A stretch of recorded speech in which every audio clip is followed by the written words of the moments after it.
जी अस्सलाम वालेकुम। M18, do you hear me?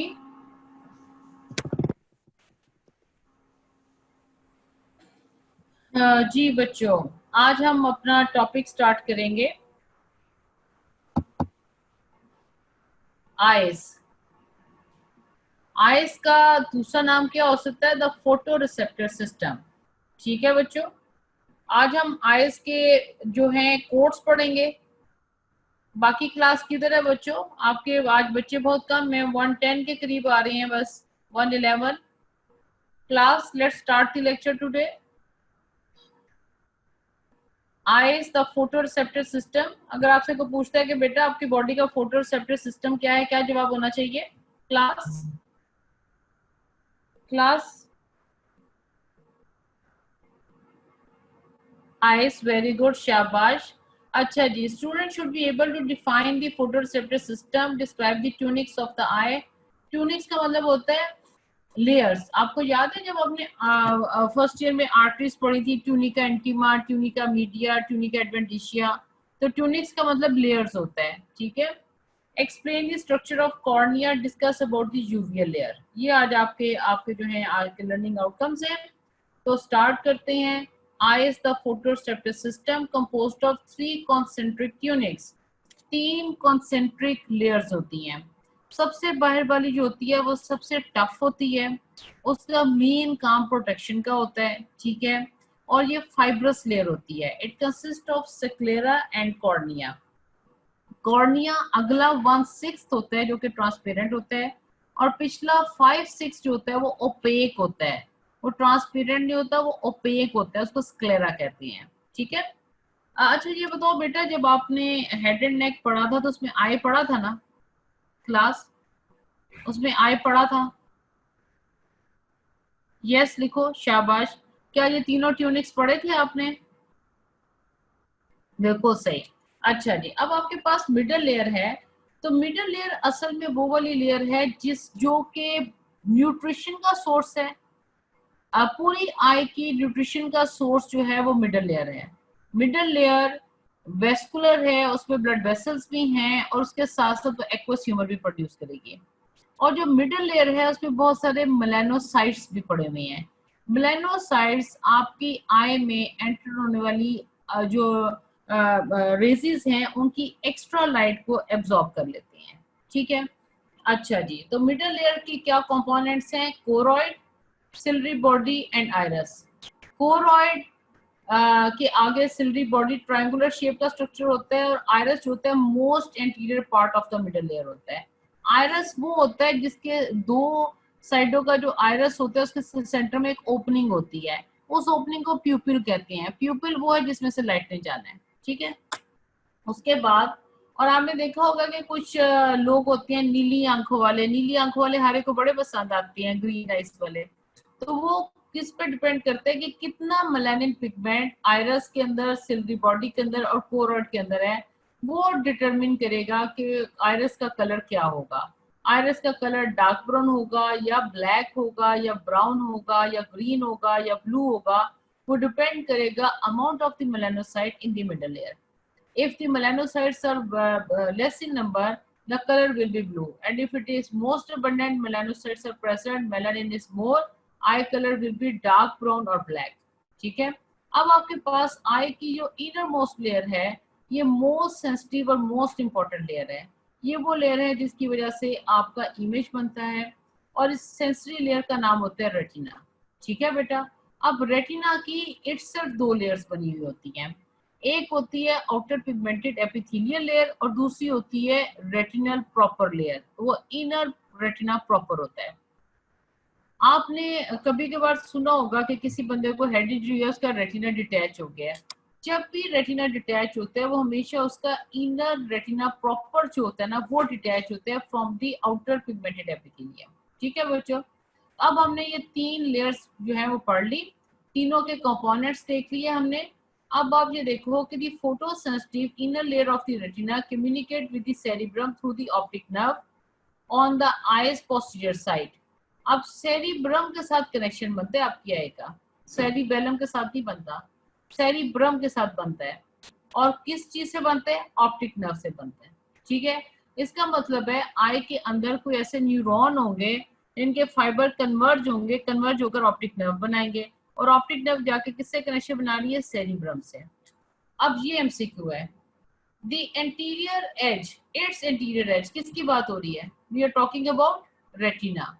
Retina, the anterior edge of the retina is called the ora serrata. ये ora सिरेटा आपने याद रखना है। ओरा सिरेटा क्या है? क्या है ओरा सिरेटा? लिख के बताओ जल्दी से, शाबाश, good class, participate please. What is ora serrata?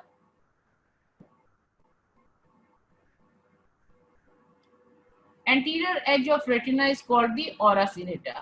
ठीक है, अच्छा जी, बस अब आपने इस स्लाइड का पर्पस क्या है? To show you that eye consist of three tunics, external fibrous layer, middle vascular layer and inner sensory layer. उसके कंपोनेंट्स बता दिए आपको।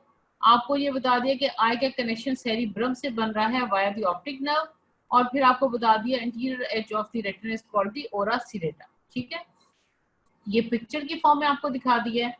Fibrous tunic, sclera and cornea, vascular tunics, iris, choroid and ciliary body, और retina क्या है? Pigmented layer and neural retina. Pigmented layer and neural retina, जिन दोनों का ओरिजिन जो है एम्ब्रियोलॉजी में हमने पढ़ा होगा डिफरेंट है, इसीलिए डिटैचमेंट जब भी होगी वो न्यूरल रेटिना की फ्रॉम इट्स पिगमेंटेड लेयर होगी। ठीक है, अब ये तीनों ट्यूनिक्स जरा देख लो। आपके पास पोस्टीरियरली ये स्क्लेरा है, और एंटीरियरली यही लेयर जो है वो कॉर्निया होती है। कॉर्निया ट्रांसपेरेंट है। जब एक चीज ट्रांसपेरेंट हो तो फिर पता लगाते हैं कि ये क्यों ट्रांसपेरेंट हो गया और स्क्लेरा क्यों ट्रांसपेरेंट नहीं हो सका। ये पॉइंट पे हम गौर करेंगे कि व्हाई कॉर्निया इज ट्रांसपेरेंट। अगर कॉर्निया ट्रांसपेरेंट ना हो, यू कैन नॉट सी, है ना, तो कॉर्निया का ट्रांसपेरेंट होना जरूरी है। तो कौन सी चीजें हैं जो उसको ट्रांसपेरेंट ही किए रखती हैं, है ना बच्चों। फिर उसके बाद आप देखो इसकी मिडल लेयर है, इसको आपने वेस्कुलर लेयर कह दिया, इसको हमने रेड कलर से यहाँ पे शो किया है। वेस्कुलर लेयर में क्या है आपके पास कि ये कोरॉइड है। कोरॉइड के आगे ये जो ट्रायंगुलर स्ट्रक्चर है सिल्वरी बॉडी है, और उसके आगे जो इंटीरियर एक्सटेंशन है ये आइरस है। ये इधर का आइरस आया हुआ है, ये इधर का आइरस है, सेंटर में क्या है? प्यूपिल है। ठीक है, अच्छा जी, अब प्यूपिल के पीछे देखो तो आपके पास लेंस है, और लेंस जो है सस्पेंसरी लिगामेंट से सस्पेंड हुआ हुआ है। ठीक है, ये सारा आपका एंटीरियर, लेंस से आगे आगे आपका सारा एंटीरियर चेंबर होता है। ये आपका पोस्टीरियर चेंबर है, इसमें विट्रियस बॉडी पड़ी होती है, और एंटीरियर चेंबर के फिर आगे से दो हिस्से हो जाते हैं, एंटीरियर और पोस्टीरियर। ठीक है, आयरस के आगे वाला एंटीरियर हो जाता है, और आयरस के अंदर वाला जो डीपर होता है वो पोस्टीरियर हो जाता है। ये इसके चेंबर्स बन जाते हैं। इसको हम, और ये देखो बच्चों, ये आपकी ऑप्टिक नर्व जा रही है। ऑप्टिक नर्व किससे जाके कनेक्शन बनाएगी? सेरिब्रम से। ठीक है, अच्छा जी, अब आप आए तो अब आगे चलते हैं नेक्स्ट, इंटीरियर चेंबर और पोस्टीरियर चेंबर। अभी बात हुई है ना चेंबर्स की। Both the interior and posterior chamber contains a protein poor both the chambers contain a protein poor fluid called the aqueous humor। अब ये वापस चलो, ये आपका ये जो आपके कि उसके बाद क्या है? The vitreous space which lies behind the lens and zonular attachment and is surrounded by the retina। The vitreous space is filled with the vitreous body। अच्छा, ये देखो आपकी आंख के ना बेसिकली दो कंपार्टमेंट बना दिए गए हैं। ये कहलाता है एंटीरियर कंपार्टमेंट, ये कहलाता है पोस्टीरियर कंपार्टमेंट। लेंस से आगे आगे एंटीरियर कंपार्टमेंट है, लेंस से पीछे पीछे पोस्टीरियर कंपार्टमेंट है। पोस्टीरियर कंपार्टमेंट में विट्रियस बॉडी होती है, और एंटीरियर कंपार्टमेंट के अंदर एक्वस ह्यूमर होता है। फिर इसके आगे से दो हिस्से डिवाइड हुए हैं, anterior chamber and posterior chamber. Anterior chamber anterior to iris होता है, और posterior chamber posterior to iris होता है। ठीक है जी, ये हम आगे चल के देख लेंगे दोबारा से। अच्छा बच्चों, आपके पास नेक्स्ट क्या है? यहाँ पर वो चीज जरूर में, हाँ ये देखो, इंटीरियर चेंबर ये है, एंटीरियर टू द आइरस, इसमें एक्वस ह्यूमर घूमेगा। Posterior chamber is posterior to the iris. ठीक है, और इसके अंदर एक्वस ह्यूमर होगा। एक्वस ह्यूमर इधर प्रोड्यूस होगा, यहाँ से ये प्यूपल के रास्ते निकल के इंटीरियर चेंबर में आएगा, और फिर ये स्क्लेरोकॉर्नियस लिम्बस जो होता है ना उसके ऊपर जाकर ड्रेन हो जाएगा। ये है आपके पास एंटीरियर कैविटी। एंटीरियर कैविटी आपके पास दो चेंबर में डिवाइड हो रही है। और ये है आपके पास पोस्टीरियर कैविटी, इसको आप कंपार्टमेंट भी कह सकते हैं, कैविटी भी कह सकते हैं। और ये है आपके पास विट्रियस चेम्बर। ये बात आपको नॉर्मली आपके ज़हन में नहीं रहती, इसको आपने याद रखना है। आपकी आंख में एक एंटीरियर कैविटी है, एक पोस्टीरियर कैविटी है। पोस्टीरियर कैविटी में क्या पड़ा हुआ है? Vitreous body. एंटीरियर कैविटी में क्या पड़ा हुआ है? Aqueous humour. ये एंटीरियर कैविटी फिर दो हिस्सों में डिवाइड है due to the iris. Iris इसको डिवाइड कर देते हैं एंटीरियर और पोस्टीरियर चेम्बर में, ये कंपार्टमेंट्स हैं। पोस्टीरियर में एक्वस ह्यूमर प्रोड्यूस होगा और प्यूपल के रास्ते एंटीरियर में चला जाएगा, और वहां पर ये कॉर्निया और स्क्लेरा जहाँ पे मिलती है ना, इधर एक लिम्बस बनता है। इस लिम्बस में जाके ये ड्रेन हो जाएगा। ये देखो यहाँ पर लिम्बस लिखा हुआ है, ठीक है। यहाँ पे कॉर्निया और स्क्लेरा आपस में मिल रहे हैं, वहां पे लिम्बस है। कॉर्निया ट्रांसपेरेंट है, जबकि स्क्लेरा आपके पास ओपेक है, ठीक है बच्चों। अच्छा, ये देखो ओरा सिरेटा। क्या था ओरा सिरेटा? क्या था ora serrata? Anterior edge of the retina, बिल्कुल सही। अब ये देखो, ये आपकी ऑप्टिक नर्व लिखा हुआ है। ऑप्टिक नर्व के अंदर सेंट्रल आर्टरी ऑफ रेटिना है and central vein of retina है। अच्छा, इसमें आपने जहां से ऑप्टिक नर्व बाहर निकल रही है वहां पे ब्लाइंड स्पॉट बन जाता है। इस ब्लाइंड स्पॉट को क्या कहते हैं? Optic disc. ये बात इंपॉर्टेंट है, ये आपने याद रखनी है। ऑप्टिक डिस्क को हम पढ़ेंगे। और एक चीज है जिसको कहते हैं फोबी सेंट्रलस। फोबी सेंट्रलस आपका वो पॉइंट होता है जहाँ पे आपकी मैक्सिमम एक्यूटी होती है, आप मैक्सिमम बेहतर तरीके से देख सकते हो, ठीक है। अब इस आई के अंदर जो लैंडमार्क है उनको मैं रिपीट करती हूँ, आप सब बच्चों ने जरा दोबारा गौर से सुने। Name the 3 tunics of the eye. जल्दी से जरा लिख के बताओ। Name the 3 tunics of the eye. Important बात।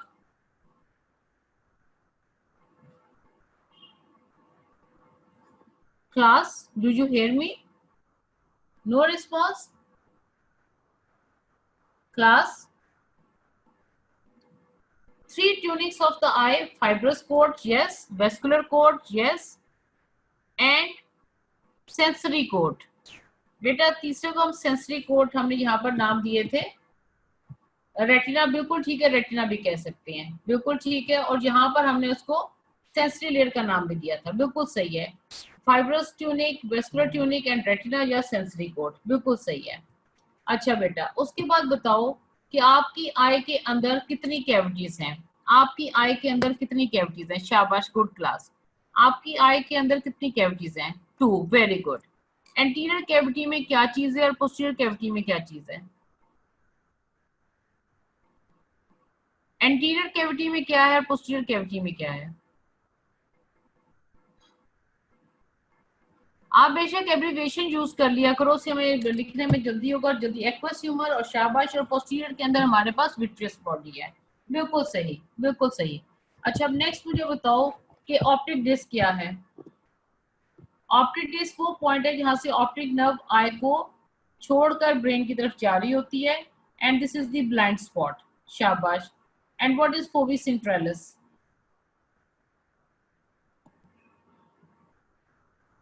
Point of maximum acuity. यहाँ पे आप ये सारा एरिया कौन का भरा हुआ होता है? कौन सी होती है इसमें? अच्छा, आगे चलो।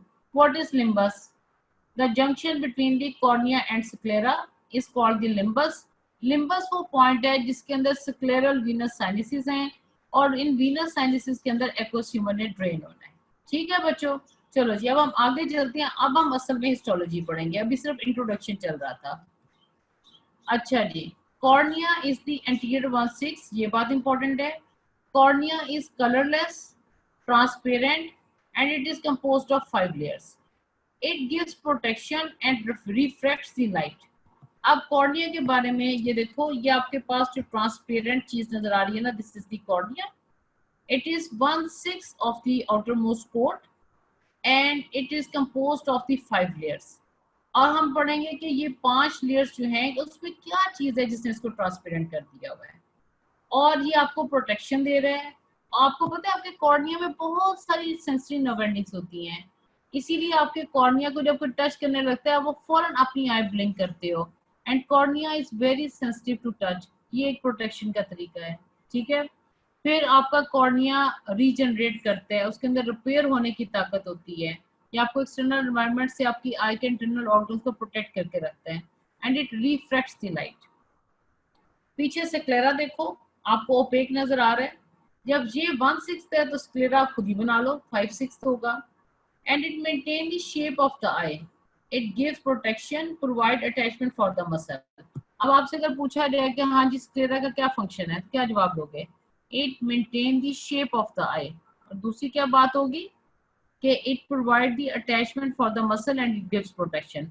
आउटर मोस्ट कोट है प्रोटेक्शन, आपने 1 मिनट में कह देना है, प्रोटेक्शन तो होगी ही होगी। और कॉर्निया में क्या है? Refracts the light. और ये क्या कर रहा है? ये आई की शेप को मेंटेन कर रहा है स्क्लेरा, और मसल की अटैचमेंट प्रोवाइड कर रहा है। अच्छा जी, अब हम आगे चलते हैं। Cornea, cornea it is colourless and transparent and consist of 5 layers. ये बात आपने बड़ी इंपॉर्टेंट याद रखनी है, और ये आपसे बहुत दफा पूछा जाता है। कोई आइडिया है why cornea is transparent and colourless? कोई आइडिया है? कोई बच्चा बता सकते हैं क्यों ये कलरलेस है, क्यों ये ट्रांसपेरेंट है?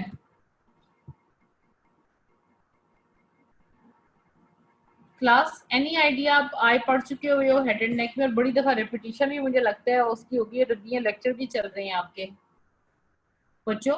Class, why cornea is colorless and transparent?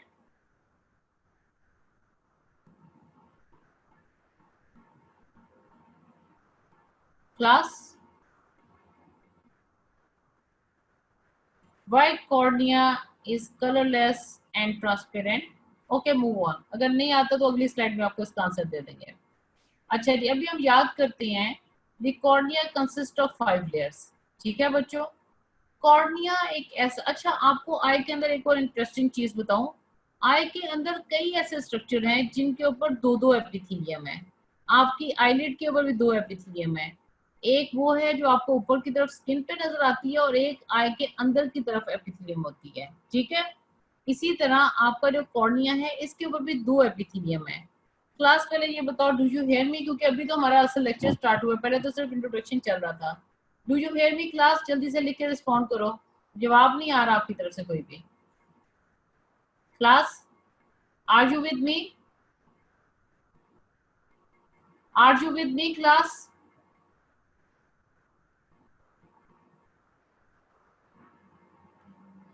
Class, are you with me?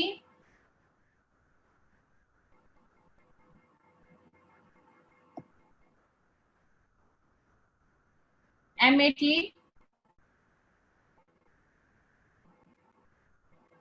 Kindly respond. जी मैम। ये आवाज जा रही है बच्चों को? जी जी मैम, बिल्कुल जा रही है आवाज, आप लेक्चर दें। ठीक है। अच्छा जी, cornea consist of the 5 layers. मैं आपको ये बता रही थी कि कॉर्निया और आईलिड और कुछ और स्ट्रक्चर है जैसे आयरस है, इन सब की दो दो एपिथेलियम होती हैं। The cornea has the epithelium which faces towards the external environment. It is the stratified squamous epithelium. And it has another epithelium which is the innermost layer of the cornea. And this is called the endothelium. क्योंकि ये अंदर की तरफ है, ये endothelium कहलाएगी। अब आपके पास इस एपिथेलियम जो कि स्ट्रेटिफाइड स्क्वेमस है, इसके बाद एक और लेयर आती है। इस लेयर का नाम आता है बोमेस मेम्ब्रेन। फिर 90% of the cornea is composed of the connective tissue stroma. ये सारे का सारा 90% जो है ये कनेक्टिव टिश्यू का बना हुआ है, और ये इसकी थर्ड लेयर है। फोर्थ लेयर क्या है? Decimate membrane. और फिफ्थ लेयर क्या है? Inner most epithelium which is the simple squamous epithelium, and this is called the endothelium. ये एंडोथेलियम इसको इसलिए कहती हैं कि यहाँ पर इसके इधर पड़ा होता है एक्वस ह्यूमर। एक्वस ह्यूमर इससे डिफ्यूजन होगा, और ये पिनोसिटिक वेसिकल्स बनाकर न्यूट्रिशन देगी पूरे के पूरे कॉर्निया को। ठीक है, अब हम 5 लेयर्स को रिपीट कर लेते हैं। The outer most layer is stratified squamous epithelium, then you have the Bomes membrane, 90% or the main bulk of the cornea is made up of the connective tissue stroma. Then you have the fourth layer which is called the decimate membrane, and the innermost is the endothelium which is the simple squamous epithelium. अब हम हर layer का function पढ़ लेते हैं। Epithelium is non keratinised stratified squamous epithelium with microvilli. आपको पता है आपकी आई में कॉन्स्टेंटली सिक्रीशंस प्रोड्यूस होती रहती हैं, ये आपकी आंखों में टीयर्स आती हैं, तो एब्जॉर्प्शन कौन कर रहा होता है? इस एपिथेलियम के ऊपर पड़ी हुई microvilli. Basal layer is even and remarkable regenerative capacity and its stem cells are in the corneoscleral nimbus. अब मुझे यहाँ पर ये लिखने की जरूरत क्यों पेश आई है कि it's basal layer is even, क्योंकि आपने आज तक जितनी जगह पे भी स्ट्रेटिफाइड स्क्वेमस एपिथेलियम बनाई उसके नीचे आप हमेशा अनइवन बेसल मेम्ब्रेन बनाते हो और डर्मल पेपिला शो करते हो। उन पेपिला के अंदर ब्लड वेसल पड़ी होती हैं, चाहे ये एपिथेलियम टंग की थी, चाहे ये एसोफेगस की थी, चाहे ये स्किन की थी। आपने हर हाल में बेसल मेम्ब्रेन को इवन नहीं बनाया, स्ट्रेट नहीं बनाया, इसके अंदर स्ट्रेट बनती है। तो ये आपकी बॉडी की it is the only place where keratinized non-keratinized stratified squamous epithelium having the even basal layer। एक बात हो गई, ये बात इंपॉर्टेंट है इसकी कि इसकी बेसल मेम्ब्रेन इवन है क्योंकि इसकी न्यूट्रिशन डिफ्यूजन के जरिए आ रही है through the endothelium which is the innermost layer of the cornea. Number 2, it has the remarkable regenerative capacity. अगर कॉर्निया के सेल्स को डैमेज हो वो फौरन रीजनरेट हो जाते हैं और उस डिफेक्ट को कवर कर लेते हैं। और इसके स्टेम सेल्स कहाँ पर हैं? कॉर्नियोस्क्लेरल निम्बस के ऊपर, वो जंक्शन जहाँ पर कॉर्निया और स्क्लेरा आपस में मिल रहे हैं। नेक्स्ट इंपॉर्टेंट बात क्या है? It has nerve endings. Nerve endings क्यों है? आपका कॉर्निया उसकी वजह से सेंसिटिव हो जाते हैं, सेंसिटिव होने की वजह से वो आपको एक्स्ट्रा प्रोटेक्शन देता है। इसके फंक्शन क्या है? प्रोटेक्शन है, एब्जॉर्प्शन है और रिफ्रैक्शन ऑफ लाइट है। याद आया? पहले हमने रिफ्रैक्शन ऑफ लाइट भी आपको बताया था। अब आपके पास नेक्स्ट आता है बोमेस मेम्ब्रेन। ठीक है, बोमेस मेम्ब्रेन क्या कर रही है? बोमेस मेम्ब्रेन होमोजेनियस है, consist of collagen fibers and no cells, give strength and it is the barrier against the infection। ये बेटा पांचों लेयर्स आपको ना लिखने के लिए आती हैं, इनकी हिस्टोलॉजी आपसे पूछी जाएगी और आपको क्वेश्चन आएगा right down the histology of the cornea. तो फिर आप ये पांचों लेयर्स इसी तरह से लिखना जैसे मैं आपको बता रही हूँ। तो आपके पास सेकेंड लेयर का क्या नाम है? बोमेस मेम्ब्रेन। इसको होमोजेनियस क्यों कहा? क्योंकि इसमें सेल कोई नहीं है और एक ही जैसे कोलेजन फाइबर्स इसमें पड़े हैं। इसका काम क्या है? It gives strength to the cornea and it acts as a barrier against the infection. Next layer देखेंगे, स्ट्रोमा। ये एमसीक्यू आता है 90% of the thickness of the cornea structure which forms the और make up the 90% of the thickness of cornea. तो जवाब आएगा stroma. ये किसका बना हुआ है? कनेक्टिव टिश्यू का। अब आपके पास कॉर्निया क्या है? ए वेस्कुलर है। कॉर्निया क्या है? ए वेस्कुलर है। अब ये ए वेस्कुलर होने के साथ साथ इसमें एक और क्या चीज है जो कॉर्निया को ट्रांसपेरेंट कर रही है? इसका जवाब अगले पैराग्राफ में है। क्लास आप थोड़ा सा रिस्पॉन्ड करो कि आपको समझ आ रही है, तो फिर पढ़ाने का कोई लुत्फ भी आता है। सब तो समझ नहीं आ रही मुझे कि आपको समझ आ रही है कि नहीं। So cornea is avascular. It consists of approximately 60 layers of the parallel collagen bundles aligned at approximately right angle to each other with the fibroblast-like cells called the keratocytes। अब आपको क्या पता चला है? जो कॉर्निया का stroma है वो इसकी थर्ड लेयर है। 90% of the thickness of the cornea वो बना रहा है। ए वेस्कुलर है और किसका बना हुआ होता है? कोलेजन फाइबर का। कोलेजन फाइबर की कितनी लेयर्स हैं? 60। ये 60 लेयर्स आपस में कैसे पड़ी हुई है? At right angle to each other. ठीक है, और इन कोलेजन फाइबर्स के साथ कौन से सेल्स पड़े हुए हैं? जो ये कोलेजन फाइबर बना रही हैं वो फाइब्रोब्लास्ट नहीं है, they are fibroblast like cells, क्योंकि ये कोलेजन फाइबर बना रही हैं। इन सेल्स को यहाँ पे क्या नाम दिया गया? केराटोसाइट्स। इसके अलावा इन कोलेजन फाइबर के दरमियान ग्राउंड सब्सटेंस होगा, help maintain the precise organisation and spacing of the collagen fibre. ये जो प्रिसाइज ऑर्गेनाइजेशन है ना और स्पेसिंग है, ये रिस्पॉन्सिबल है for the transparency of the cornea. अब दो बातें आपको पता लग गई। कॉर्निया क्यों ट्रांसपेरेंट है? एक, उसमें ब्लड वेसल नहीं है। दूसरी बात, उसके स्ट्रोमा में कोलेजन फाइबर का एक प्रिसाइज अरेंजमेंट है। और ये कोलेजन फाइबर के बाहर पड़ा हुआ ग्राउंड सब्सटेंस है, वो प्रिसाइज ऑर्गेनाइजेशन को मेंटेन करके रखता है। ठीक है, अब आपसे अगर को पूछते हैं कि name the structure which form the main bulk of the cornea, तो प्लीज जवाब लिखें। क्लास, Arooj, Safa, where are you, Maimuna, which structure form the main bulk of the cornea?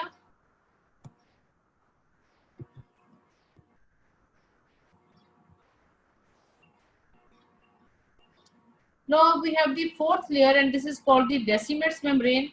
It is made up of the collagen filaments. अब आप देख लो कि cornea के अंदर मेनली कौन सा फाइबर है, कोलेजन है। कोलेजन कोलेजन कोलेजन, बोमेस मेम्ब्रेन में भी कोलेजन था, स्ट्रोमा में भी कोलेजन था, और अब आपके पास डेसिमेट मेम्ब्रेन भी कोलेजन की बनी हुई है। They support the internal simple squamous corneal endothelium. तो डेसिमेट मेम्ब्रेन असल में क्या है, basement membrane of the endothelium, और ये एंडोथेलियम को सपोर्ट करती है, उसको रिपेयर करती है।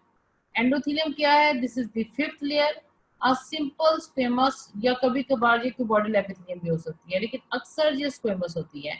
इसके अंदर पिनोसिटिक वेसिकल्स होती हैं, responsible for regulating the proper hydration of the corneal stroma.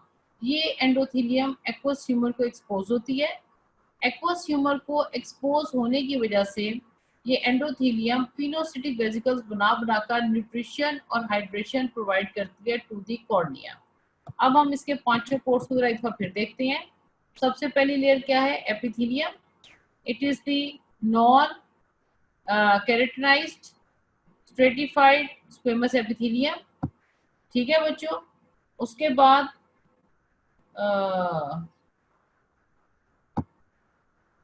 अच्छा जी, वेरी गुड क्लास। अच्छा, उसके बाद हमने ये देखा कि हमारे पास पहली एपिथेलियम ये है। अब इस एपिथेलियम के दो मैंने आपको बड़े इंपॉर्टेंट फीचर बताए हैं। पहला कि इसकी बेसल लेयर इवन है, उसमें बेसमेंट मेम्ब्रेन जो है वो अनइवन नहीं होगी।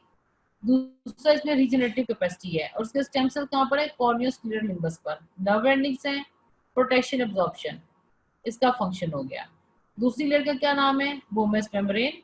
कोलेजन फाइबर है, कोई सेल नहीं है, ये बैरियर है अगेंस्ट इन्फेक्शन, ये एमसीक्यू है, बैरियर है अगेंस्ट इन्फेक्शन। फिर आपके पास तीसरी चीज है, इसका ये आपके पास एमसीक्यू है, stroma forms the main bulk of the cornea. कितने परसेंट है, 90%। अब इस सवाल का जवाब कि व्हाई कॉर्निया इज ट्रांसपेरेंट, वो ये है, कोई ब्लड वेसल नहीं है इसमें। दूसरा, कोलेजन फाइबर का एक रेगुलर अरेंजमेंट है। आगे, decimate membrane, it is actually the basement membrane of this endothelium. ये एंडोथेलियम को रिपेयर भी करेगी, सपोर्ट भी करेगी, और एंडोथेलियम क्या करेगी, न्यूट्रिशन प्रोवाइड करेगी टू द कॉर्निया। या देखिए, सबसे पहले आपके पास एपिथेलियम है, स्ट्रेटिफाइड स्क्वेमस कॉर्नियल एपिथेलियम। फिर बोमेस मेम्ब्रेन, बोमेस मेम्ब्रेन को एंटीरियर लिमिटिंग मेम्ब्रेन भी कहते हैं, इसमें सेल कोई नहीं होते, सिर्फ कोलेजन फाइबर है। फिर देखो ये कॉर्नियल स्ट्रोमा है और इसको ना कॉर्नियल स्ट्रोमा का एक और नाम है, देखो वो क्या नाम है, what is the other name of the corneal stroma? Class, Aruj, Israr, what is the other name of corneal stroma? Sahar, Abululis, very good. Substantia propria, very good. Substantia propria और corneal stroma एक ही बात है। corneal stroma या substantia propria एक ही बात है, और ये कॉर्निया का 90% बना रही हैं। इसके अंदर क्या है, कोलेजन फाइबर्स। कितनी लेयर्स हैं, 60। ऐसे अरेंजमेंट है, right angle to each other, और इसके अंदर ग्राउंड सब्सटेंस है, वो ये प्रिसाइज अरेंजमेंट मेंटेन करता है। तो मेक द कॉर्निया ट्रांसपेरेंट। ये इसमें फाइब्रोब्लास्ट लाइक सेल्स हैं।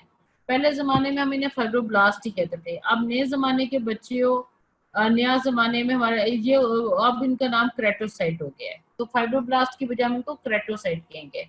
ये आपके पास पोस्टीरियर लिमिटिंग मेम्ब्रेन है, इसको डेसिमेट मेम्ब्रेन भी कहते हैं, और ये आपके पास पोस्टीरियर एपिथेलियम है which is called the endothelium. It is the simple squamous epithelium, but some time it may be covered. Why cornea is transparent, ये आपके सामने जवाब है। तीन बातें हैं, इसको पढ़ो, मुझे बताओ वो तीन बातें क्या हैं। आपके पास 1 मिनट है, 1 मिनट में जवाब लिखो। वाई कॉर्निया इज ट्रांसपेरेंट, ये बात बड़ी इंपॉर्टेंट है।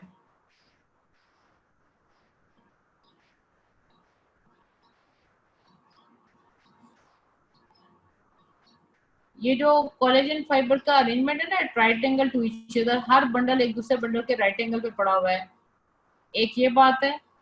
दूसरी बात, कॉर्निया एवेस्कुलर है। और तीसरी बात है प्रॉपर हाइड्रेशन स्टेट। ये प्रॉपर हाइड्रेशन स्टेट कौन मेंटेन करके रखता है? एंडोथेलियम। ठीक है, ये 3 बातें हैं व्हाई कॉर्निया इज ट्रांसपेरेंट।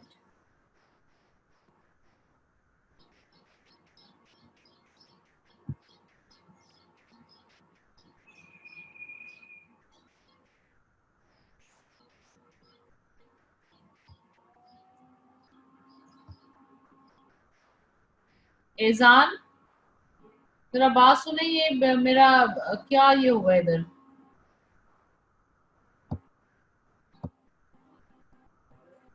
ये पता नहीं क्या हुआ, जरा देखें ये लेक्चर कहाँ चला गया, कुछ टच हो गया। मैम स्क्रीन नहीं शेयर हो रही है आपकी। अच्छा, स्क्रीन नहीं शेयर हो रही? जी मैम, दोबारा करें जरा स्क्रीन शेयर। अच्छा अच्छा अच्छा, चलो। जी अब ठीक है। अच्छा अच्छा बच्चों, आगे चलते हैं। Why no immune rejection? आपके कॉर्निया का इम्यून रिजेक्शन क्यों नहीं होता? ठीक है, इसके बारे में इंपॉर्टेंट बात क्या है, इम्यून रिएक्शन जो है वो क्यों नहीं जनरेट होता अगेंस्ट कॉर्निया। इसमें पहली बात क्या होगी कि कॉर्नियल ग्राफ्ट्स, जब आप कॉर्निया का ट्रांसप्लांट कोई बंदा करवाता है तो कॉर्निया की रिजेक्शन क्यों नहीं होती, जबकि अगर कोई बंदा किडनी का ट्रांसप्लांट करवाता है तो किडनी के ट्रांसप्लांट की रिजेक्शन हो जाती है। उसकी रीजन क्या है? उसकी रीजन ये है lack of the both vascular supply and lymphatic drainage. आपके कॉर्निया का कोई लिम्फेटिक ड्रेनेज नहीं है और आपके कॉर्निया का कोई ब्लड सप्लाई नहीं है। ठीक है, कॉर्निया की ब्लड सप्लाई और लिम्फेटिक ड्रेनेज ना होने की वजह से इम्यून रिएक्शन जो है वो जनरेट नहीं होता। ठीक है बच्चों, अब आपने ये चीज याद रखनी है, why no immune rejection when there is corneal grafting. ठीक है बच्चों, जब कॉर्नियल ग्राफ्ट्स आप करते हो तो टिश्यू रिजेक्शन क्यों नहीं होती? इसका आंसर ये है, it has no blood supply, it has no lymphatic drainage। lymphatic drainage जहां पर होगा, ब्लड सप्लाई जहां पर होगी, वहां पर इम्यून रिएक्शन जनरेट होगा। ठीक है बच्चों, अब आप नेक्स्ट पॉइंट पे चलते हैं।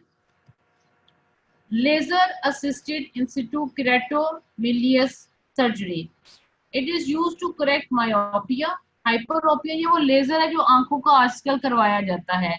इसमें कॉर्निया की शेप थोड़ी सी शेप ऑफ कर दी जाती है रेजिस की मदद से, क्योंकि आजकल ये बहुत ज्यादा होता है इसलिए मैंने इसको इंट्रोड्यूस करवा दिया आपको। ये यूज किया जाता है to correct the myopia, hyperopia and astigmatism. ठीक है, एस्टिग्मेटिज्म क्या होता है? Irregular curvature of cornea.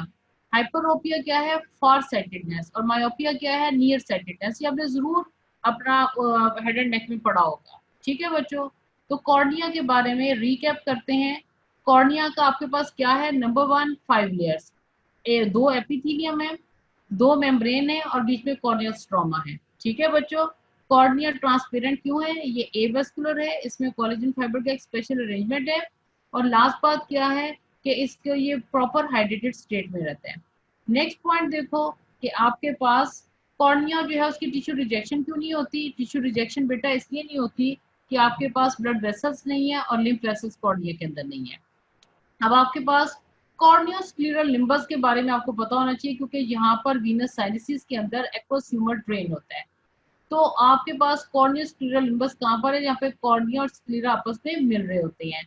यहाँ पर चेंजेस क्या क्या आ जाती हैं? चेंजेस क्या आई है? पहली चेंज क्या है कि आपके पास non keratinous stratified squamous epithelium of the cornea, it will change to the stratified columnar epithelium of the conjunctiva.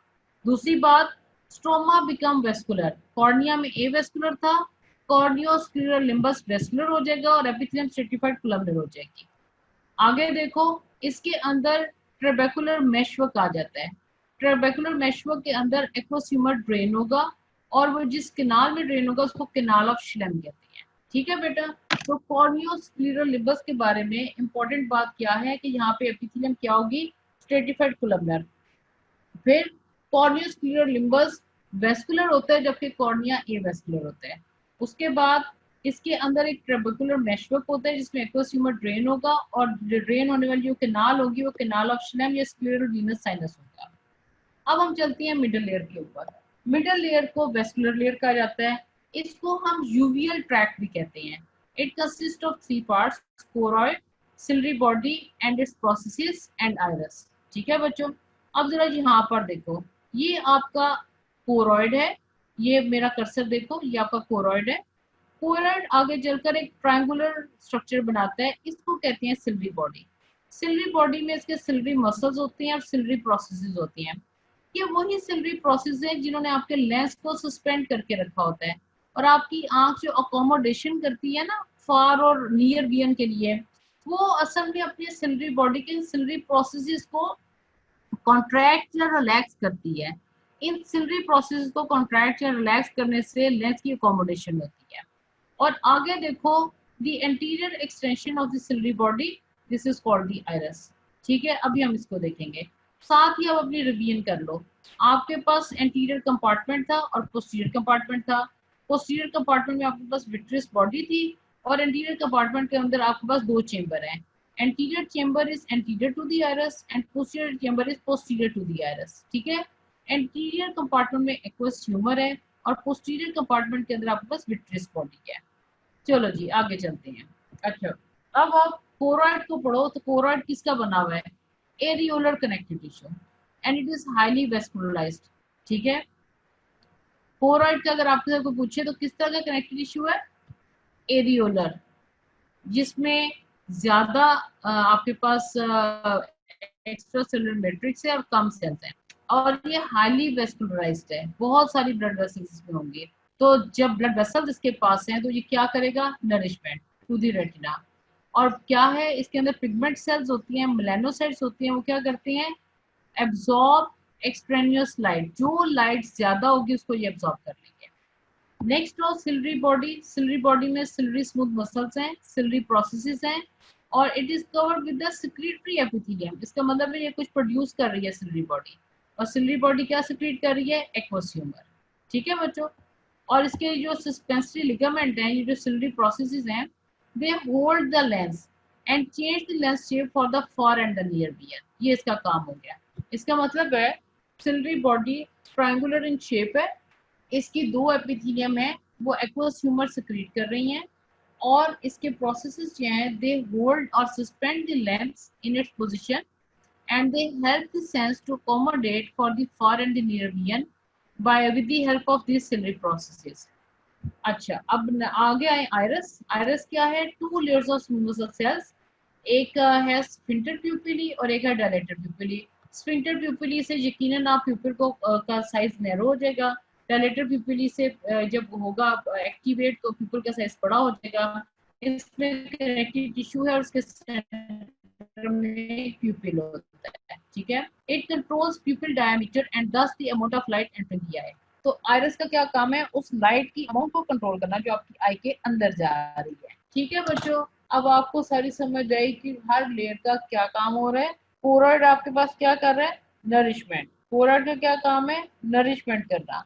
उसके अंदर बहुत सारी ब्लड वेसल्स हैं और उसने एक्स्ट्रा लाइट को एब्जॉर्ब कर लेना है।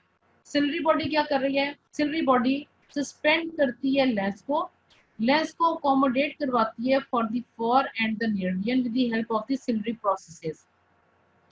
और इसकी जो एपिथेलियम है सिलरी बॉडी की, वो एक्वस ह्यूमर प्रोड्यूस करती है।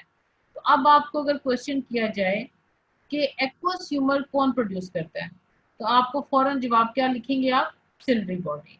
ठीक है, उसके बाद इसीलिए आप ये पिक्चर देखो, ये आपके पास सिलरी बॉडी है, इसने एक्वस ह्यूमर पोस्टीरियर चेंबर में प्रोड्यूस किया। पोस्टीरियर चेंबर से ये एक्वस ह्यूमर निकलकर इंटीरियर चेंबर में आया और इंटीरियर चेंबर से ये कैनाल ऑफ श्लेम जो कि कॉर्नियोस्क्लेरल लिम्बस पे पड़ी हुई है उसमें ड्रेन हो गया। तो आपको ये पता होना चाहिए कि ये वीनस साइनसिस में जाएगा, वीनस चैनल में जाएगा एक्वस ह्यूमर ड्रेन होकर।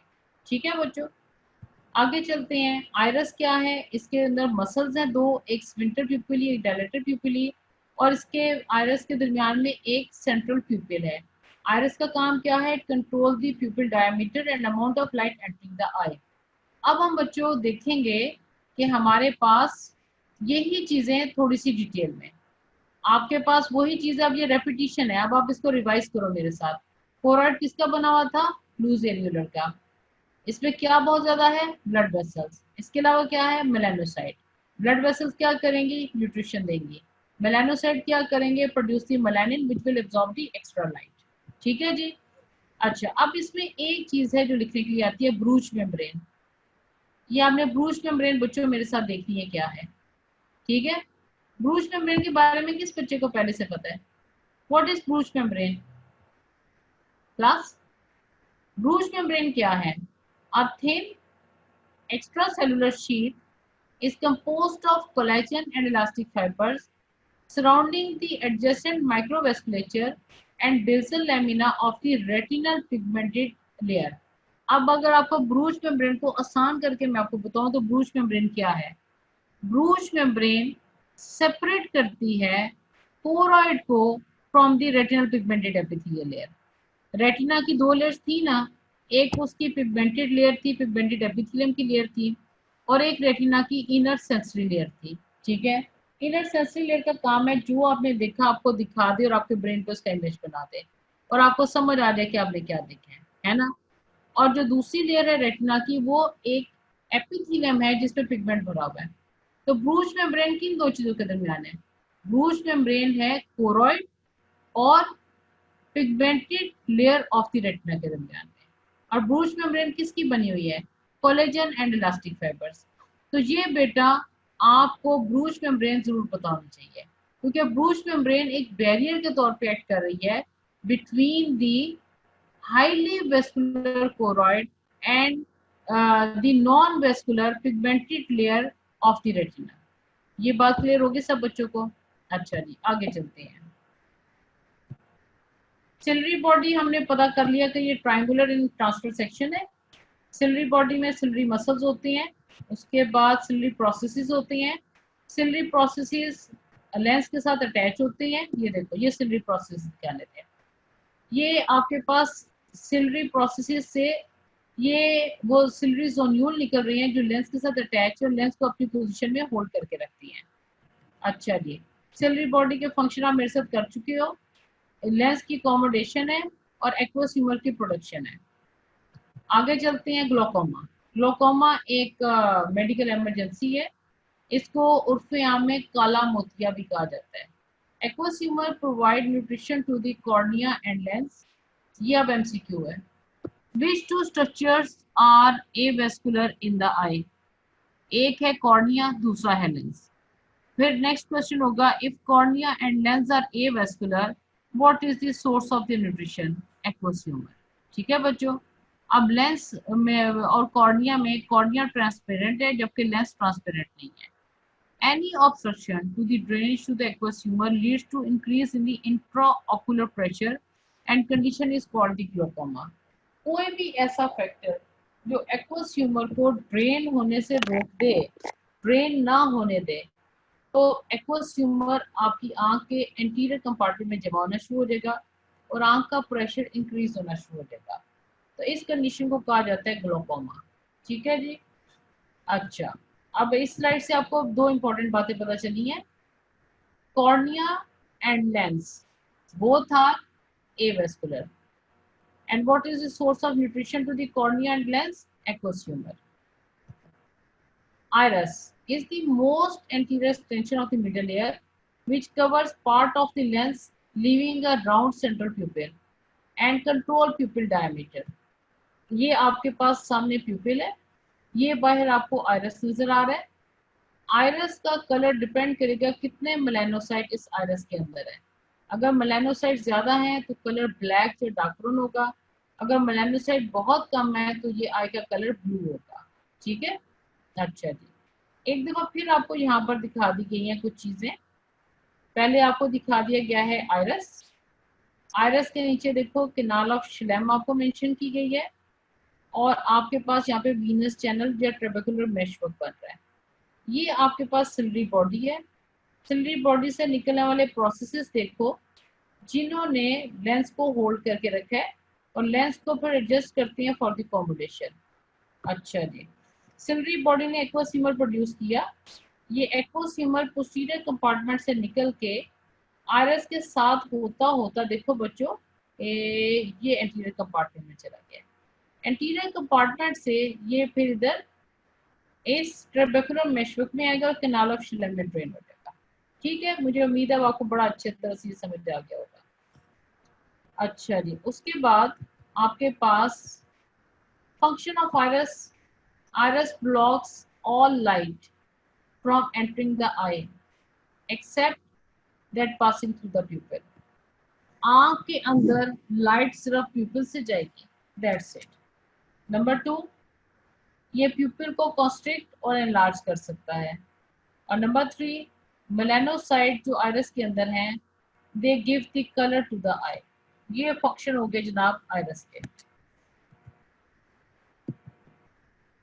ठीक है बच्चों, अब हम, ये आपके पास फंक्शन हो गए आयरस के। अब आपके पास मुझे आप क्वेश्चन जो आपके लिए बनते हैं वो ये बनते हैं कि आप बच्चों ने हमें ये बताना है कि आई के 3 ट्यूनिक्स का नाम क्या है। ये आप सारे बच्चे जरा रिवाइज करो हमारे साथ। आपके लेक्चर की रिवीजन अब हम कर रहे हैं। क्लास लेक्चर की हम रिवीजन करेंगे।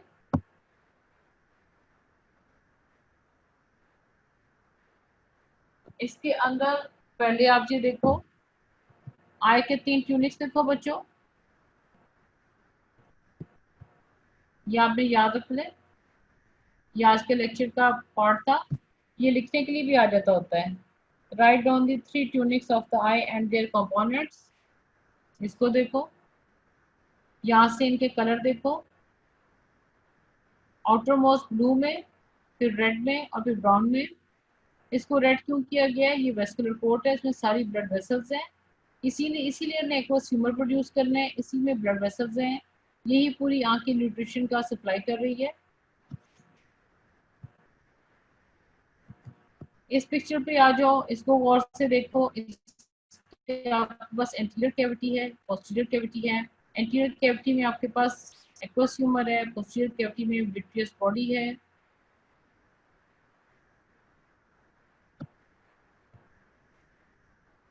अब आप कॉर्निया के लेयर्स पे आ जाओ। आज के लेक्चर में जो ज्यादा लिखने के लिए आता है वो सिर्फ कॉर्निया आता है। आज के लेक्चर का जो सबसे इम्पोर्टेंट बात थी वो थी 3 ट्यूनिक्स ऑफ द आई, और दूसरी बात थी कॉर्निया। कॉर्निया की 5 लेयर्स के नाम देखो बेटा, रिकॉल करो। ये बनाना भी आता है को बहुत ज्यादा। कॉर्निया के बारे में 2 सवाल बार बार पूछे जाते हैं। Why cornea is transparent, what is the source of nutrition of cornea, what other structure in the eye is avascular, and why there is no tissue rejection when there is corneal transplant। ठीक है, ये 5 layers के नाम देखो, हर layer के बारे में information check करो।